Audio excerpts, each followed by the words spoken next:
So Anna, one of the farmers at Sunwheel Farms, asked me if I had 200 linear feet of 2x6 available for building beds inside of their new greenhouse at their flower farm. And since they help out from time to time, I said no problem. I have a pretty big selection of 2x6s, so I tried to find the best ones for the job, as in the ones with the least amount of nails in them, to allow them to quickly create those garden beds. Je n'ai pas vraiment mesuré, mais plutôt calculé un peu plus que qu'est-ce qui était nécessaire pour faire le projet.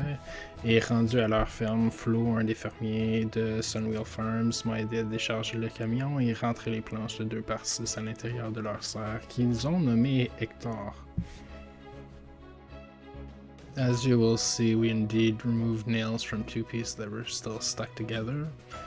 All in all, it was great to help out a neighbor's farm.